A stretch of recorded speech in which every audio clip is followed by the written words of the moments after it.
धरती कांप उठी, आकाश गरजा। ऐसा लगा जैसे प्रकृति खुद इस भविष्यवाणी की गवाही दे रही हो। एक भयानक भविष्यवाणी घमंडी राजाओं के महलों में गूंज उठी। यह भविष्यवाणी इतनी शक्तिशाली थी कि हर कोई भयभीत हो गया। यह एक दिव्य बच्चे के जन्म की बात करती थी, जो अत्याचार का अंत करेगा। यह बच्चा न्याय और शांति का प्रतीक बनेगा। भविष्यवाणी ने मेरा अंत मेरी बहन देवकी के 8वें बच्चे के हाथों बताया था।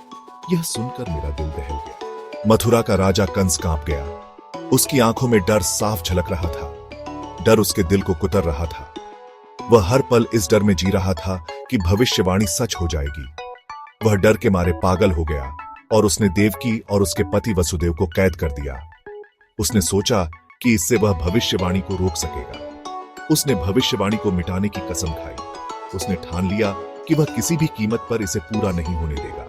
हर बार जब देवकी ने बच्चे को जन्म दिया, मैंने बेरहमी से उसकी जान ले ली। मेरा दिल पत्थर बन चुका था। 7 बार उसकी क्रूरता की कोई सीमा नहीं रही।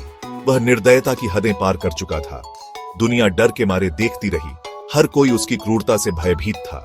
आशा खोती नजर आ रही थी। लोगों के चेहरों पर निराशा साफ झलक रही थी। लेकिन दिव्य योजना पहले से ही चल रही थी। भगवान की लीला अपरंपार थी। ब्रह्मांड के रक्षक विष्णु ने पीड़ितों की पुकार सुनी। उन्होंने अपने भक्तों की रक्षा का संकल्प लिया। उन्होंने दुनिया में संतुलन लाने के लिए अवतार लेने का वादा किया। यह वादा एक नई उम्मीद की किरण था। धर्मियों के बीच आशा की लहर दौड़ गई। हर कोई इस दिव्य अवतार का बेसब्री से इंतजार करने लगा। दुनिया दिव्य बच्चे के आने का इंतजार कर रही थी। यह बच्चा दुनिया में नया सवेरा लाएगा। एक तूफानी रात को 8वां बच्चा पैदा हुआ। यह रात बाकी रातों से अलग थी, क्योंकि इस रात एक दिव्य आत्मा ने जन्म लिया। जेल की कोठरी एक दिव्य प्रकाश से भर गई। यह प्रकाश इतना तेज था कि अंधेरे को चीरते हुए हर कोने को रोशन कर रहा था। देवकी और वसुदेव ने अपने बच्चे कृष्ण को देखा और जान गए कि वह कोई साधारण बच्चा नहीं है। उनके दिलों में एक अजीब सी शांति और खुशी का अनुभव हुआ। उनकी त्वचा नीले रंग की चमक रही थी, जो उनकी दिव्यता का प्रतीक थी। यह नीला रंग उनके ईश्वरीय स्वरूप को दर्शाता था। उनके एक हाथ में शंख और दूसरे में सुदर्शन चक्र था, जो उनकी दिव्य शक्ति का प्रतीक थे। ये संकेत थे कि वह कोई साधारण बालक नहीं, बल्कि एक महान आत्मा थे। दिव्य हस्तक्षेप से निर्देशित होकर वसुदेव ने अपने बच्चे को सुरक्षित स्थान पर ले जाने का निर्णय लिया। वसुदेव नवजात कृष्ण को यमुना नदी के पार ले गए। यह यात्रा आसान नहीं थी, लेकिन दिव्य शक्ति ने उन्हें मार्गदर्शन दिया। नदी की धाराएं अलग हो गई, जो बच्चे की दिव्यता का प्रमाण थी। यह एक चमत्कार था, जो केवल एक दिव्य आत्मा के लिए हो सकता था। वह अंधेरे में डूबे एक गांव गोकुल पहुंचे।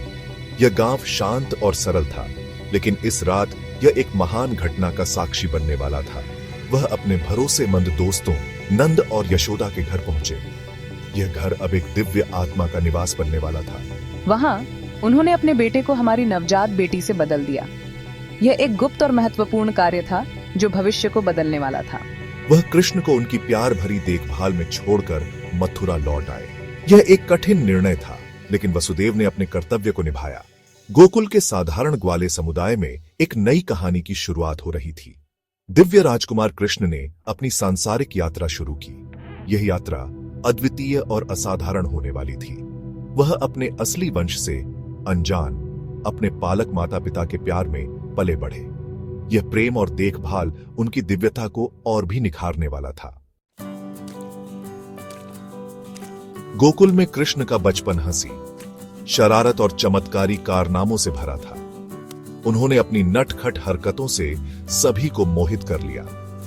वह माखन चुराते, गोपियों को चिढ़ाते और उनके दिनों को खुशियों से भर देते।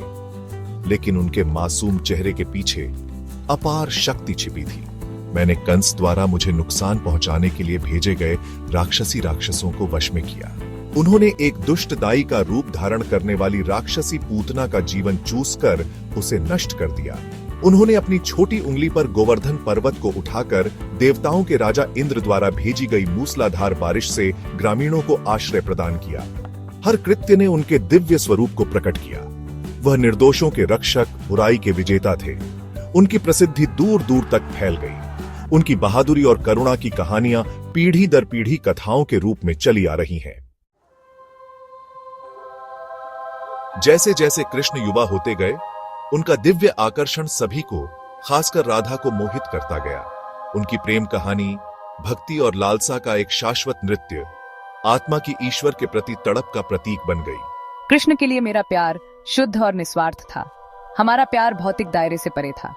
यह एक आध्यात्मिक संबंध था, सांसारिकता के भीतर ईश्वर का उत्सव था।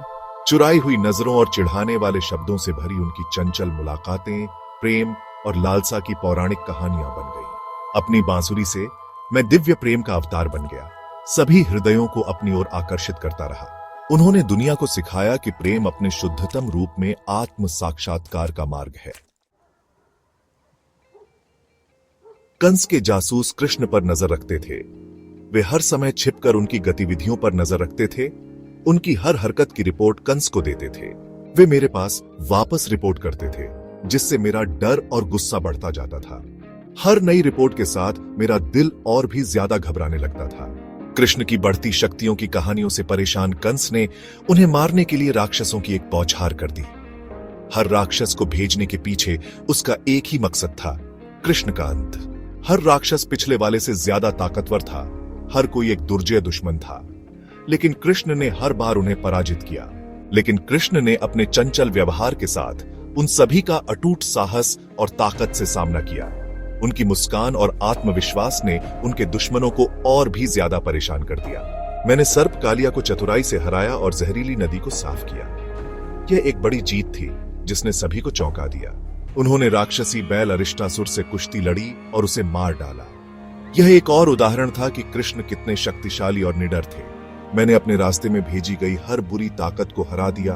यह साबित कर दिया कि भारी अंधेरे के सामने भी धार्मिकता हमेशा प्रबल रहेगी। यह मेरी सबसे बड़ी जीत थी। वह आशा का प्रतीक बन गए, बुराई पर अच्छाई की शक्ति का प्रमाण। लोग उनकी ओर देखते थे और प्रेरित होते थे। उनकी बहादुरी लोगों के साथ प्रतिध्वनित हुई, जिससे उन्हें अपने भीतर के राक्षसों का सामना करने की प्रेरणा मिली। कृष्ण की कहानियां आज भी हमें सिखाती हैं कि सच्चाई और साहस से हम किसी भी चुनौती का सामना कर सकते हैं। भाग 6, मथुरा की मुक्ति। कृष्ण को खत्म करने के एक हताश प्रयास में मैंने उन्हें कुश्ती मैच के लिए मथुरा आमंत्रित किया। कृष्ण अपने भाग्य के बारे में जानते हुए निमंत्रण स्वीकार कर लिया। वह अपने भाई बलराम और ग्वाले दोस्तों के एक समूह के साथ मथुरा की यात्रा पर निकल पड़े। उन्होंने शहर में प्रवेश किया। उनके आगमन ने कंस के अत्याचार की नींव हिला दी। कुश्ती का अखाड़ा प्रत्याशा से भरा हुआ था। क्रोध से अंधा होकर मैंने विश्वासघात की योजना बनाई, लेकिन कृष्ण तैयार थे। वह चपलता और बेजोड़ शक्ति से लड़े। हर चाल के साथ उन्होंने कंस के अहंकार को दूर किया, उसकी भेद्यता को उजागर किया। अंतिम टकराव में मैंने कंस को मार डाला, भविष्यवाणी को पूरा किया। मथुरा के नागरिक खुशी से झूम उठे। वे आखिरकार कंस के दमनकारी शासन से मुक्त हो गए। मुक्तिदाता कृष्ण ने शांति और न्याय बहाल किया था। भाग 7, द्वारका के बुद्धिमान राजा। मथुरा की मुक्ति के बाद कृष्ण को नई चुनौतियों का सामना करना पड़ा। वह एक बुद्धिमान शासक बने। उन्होंने भव्य द्वारका शहर की स्थापना की। उन्होंने अपने लोगों का करुणा और ज्ञान के साथ मार्गदर्शन किया। धार्मिकता और धर्म पर आधारित समाज का निर्माण किया। वह मानव स्वभाव की जटिलताओं को समझते थे। मैंने राजनीतिक साजिशों को नेविगेट किया, गठबंधन बनाए और अपने लोगों को बाहरी खतरों से बचाया। मैं एक कुशल रणनीतिकार, एक कुशल राजनयिक और एक उदार राजा बन गया। उन्होंने दिखाया कि सच्चा नेतृत्व लोगों की सेवा करने और धार्मिकता को बनाए रखने में है। उनका शासन सिर्फ सत्ता के बारे में नहीं था, यह एक न्यायपूर्ण और समृद्ध समाज बनाने के बारे में था। मैंने दुनिया को सिखाया कि सच्ची शक्ति ज्ञान, करुणा और सही के लिए खड़े होने के साहस में निहित है। भाग 8, दिव्य गीत। जैसे ही कुरुक्षेत्र युद्ध करीब आया, कृष्ण की भूमिका एक राजा से आगे बढ़ गई। वह अपने मित्र और चचेरे भाई अर्जुन के सारथी बने। युद्ध के मैदान में अराजकता और निराशा के बीच कृष्ण ने अपना दिव्य संदेश दिया, भागवत गीता। कृष्ण और अर्जुन के बीच संवाद वाला यह पवित्र ग्रंथ जीवन की जटिलताओं को नेविगेट करने के लिए एक कालातीत मार्गदर्शक बन गया। मैंने कर्तव्य, कर्म और आत्म साक्षात्कार के महत्व के बारे में सिखाया। मैंने भौतिक दुनिया की अनित्यता और आत्मा की शाश्वत प्रकृति के बारे में बात की। मैंने दिव्य इच्छा के प्रति समर्पण करने और परिणामों से मोह के बिना अपना कर्तव्य निभाने के महत्व पर जोर दिया। उनके शब्द अर्जुन के साथ प्रतिध्वनित हुए, उनके संदेहों को दूर किया और उनके भीतर धार्मिकता की अग्नि प्रज्वलित की। भागवत गीता आशा की किरण बन गई, कृष्ण के दिव्य ज्ञान का एक कालातीत प्रमाण।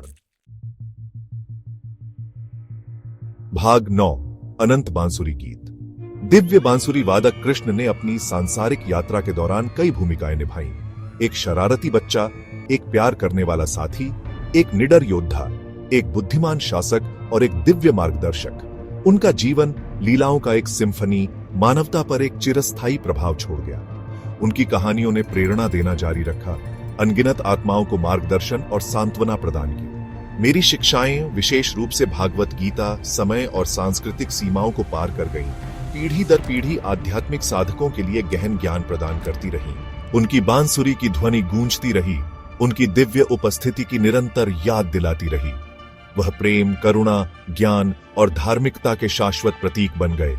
उनकी विरासत न केवल मंदिरों और धर्म ग्रंथों में, बल्कि उन लोगों के दिलों में जीवित रही जिन्होंने अपने जीवन में उनकी शिक्षाओं को शामिल करने की कोशिश की।